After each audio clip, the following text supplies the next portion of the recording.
Do you believe firsthand experience that the humanitarian aid is being manipulated or misused inside Gaza? There is enough food in Gaza to feed everyone now. You have been lied to about what is happening with the aid in Gaza. This man risked his life to show you the truth, and what he captured with his own eyes will shock you. He's the only neutral observer that has been inside the GHF aid distribution center in Gaza during the war, and he's exposed some of the biggest lies about the war. Why risk your life going into Gaza? Well, it's my job. I'm a Middle East researcher. I'm a former British soldier. I served for 16 years. So when I had the opportunity to go to Israel and then go into Gaza and see the war firsthand, that was an opportunity that was too good to miss. This is a very sensitive, terrible war that has been going on for so long. So what made you say, okay, I need to go in, I need to see? Well, one of my specialities is the psychology of disinformation. So I did a psychology master's degree that focused on this. And so I've seen how much untruth, how much, fog of war has surrounded this conflict. And so much of it has been used to smash Israel, in so many cases completely unfairly. What did you see? What does the world not know from what is being portrayed on the media? Yeah, so far I think it's just me and Steve Witkoff that have been in there, which makes me incredibly privileged. If I came out and said this was the most perfect thing ever, people would know I was lying, and it would give me no credibility at all. So what I did see was hungry people. I didn't see kind of African famine level of starvation. There wasn't ribs everywhere. People were running around smiling.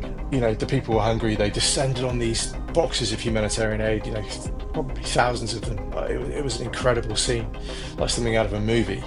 They have to walk a long way through a battle zone to get there, and the GHF workers, they've not had a single shooting on a GHF camp, contrary to what you're told in the media, where to listen to what people are saying, you'd think they were hoarding people in there and just machine gunning them. It's nonsense. It's nothing like that whatsoever. And ultimately what I saw was many Gazans getting fed, many Gazans leaving there with sacks of food on their shoulders. And I saw many women smiling, thumbs up, saying shukran, thank you in Arabic. It was great to see these people getting the food that they so desperately need, that Hamas has been denying them for so long. Do you believe firsthand experience that the humanitarian aid is being manipulated or misused inside Gaza? 100% beyond question. Even the UN's own figures. Let's just look at the basic numbers here. According to everything the UN have put out, there is enough food in Gaza to feed everyone now. Literally everyone now. 3,000 plus calories per day on average have been going into Gaza during the war. That's enough food to keep people healthy and happy. And yet people are going hungry. So there's not this blockade that Israel is accused of. There's not this deliberate starvation that Israel is accused of. There is a huge problem with distribution within Gaza itself. And that's not Israel's responsibility. That is the UN's responsibility.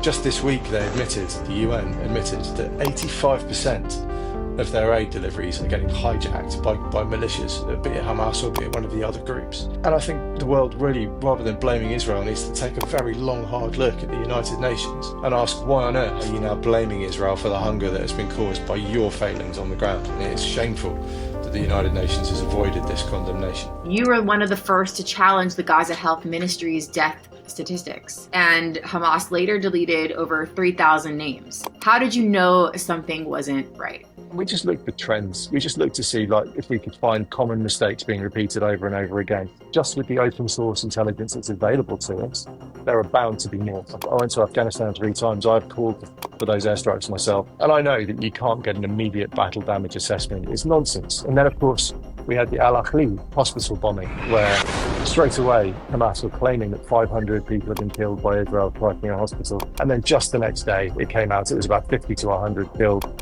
And it was a Palestinian Islamic Jihad rocket that had landed in the car park. And then 3 months later, Hamas deleted over 3,000 names and proved us right. But the bigger point here is the world's media should not have been relying on these numbers because they were inaccurate. So why do you think the media keeps relying on these numbers? It's very strange. It doesn't happen in any other war. And if you go to Wikipedia, just as a wet finger in the air, as we call it, try and find out how many people died in the Afghan war, civilians. And the number it gives you is between 100 and 200,000. There is no other war in history where the media has obsessed over the numbers in the way that the Gaza war has. It's because I think the UN is so complicit with everything Hamas is doing on the ground. UNRWA is so compromised. that they make it their main effort to get those numbers out there. That's why the UN OCHA push these out on a daily basis, is because they are trying to drive the narrative to condemn Israel. And there is something, again, deeply rotten within how the UN is operating in Gaza. And of course, everything is always blamed on Israel. No matter what happens, everything is always Israel's fault, according to everyone else. But you have tracked over 160 examples of Hamas using human shields. What is the most shocking case that you found? I think it's that Hamas's leadership have openly admitted that they've got a strategy not just of human shields, but of human sacrifice. That's what really shocked me. It was how nakedly and openly they admitted that they wanted Palestinians to die so that they could use their deaths to beat Israel with like a stick. So how do they keep getting away with it when we have all of the proof that we need? How do they keep getting away with it? I think it's because there's no accountability. Like, who has lost their job over printing, false lies about Israel? Look at Jeremy Bowen. We did studies where we looked at how many people were using the Israel Defense Forces numbers of how many Hamas they thought they'd killed. And it was 3%. 98% of the world's media was using Hamas's figures. So accountability is the issue. People can just say this stuff and get away with it. It's a real shame. What would you say, after being in Gaza 3 times, what do you think is the main thing that Hamas specifically wouldn't want you to say out loud to the world? The one thing Hamas really wouldn't want you to say is the extent to which they have manipulated the world's media, the extent to which they have manipulated images of suffering that they themselves have caused, the fact that there are warehouses full of food and yet their own people are starving, the fact that they are getting hammered on the battlefield. They've deleted themselves from the narrative of this war for 22 months. To believe the media, it's just Israel lobbing bombs in indiscriminately. And yet the IDF have sustained 3,000 casualties, nearly 500 dead. This is a proper high-intensity conflict war, and that's what Hamas don't want you to know. Even though you're completely an unbiased researcher, people watching this might say, oh, this guy is a Zionist, and they say it in such a negative way, or this guy is clearly being paid by Israel. That's what they say for anyone that supports Israel these days. What would you say to that? Look, I'm not Jewish, I'm not Israeli, and I've actively turned down money from the Israeli government. They offered to fly me to a conference in Jerusalem, and I went to the conference, but I paid my own flights. And when it comes to being a Zionist, I support the existence of the state of Israel, and I'm not going to apologize for that. Thank you.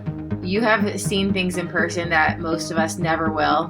What is the one thing that you wish every person, especially our younger generation on social media, truly understood about this war? I just wish that they would understand that war is hell. And I've seen that in Afghanistan, I've seen the aftermath of it when I served in Bosnia, and now I've seen it on the ground in Gaza. And Gaza isn't an unusual war, it's not a different war, it's not even the bloodiest war of the 21st century. It's very unpleasant. Israel didn't start it, Israel doesn't really want to be fighting it, but Israel really has no choice after 1,200 of its people were slaughtered in a jihadi rampage on 7th of October. And that's the key message. All war is unpleasant, so of course Gaza is unpleasant as well.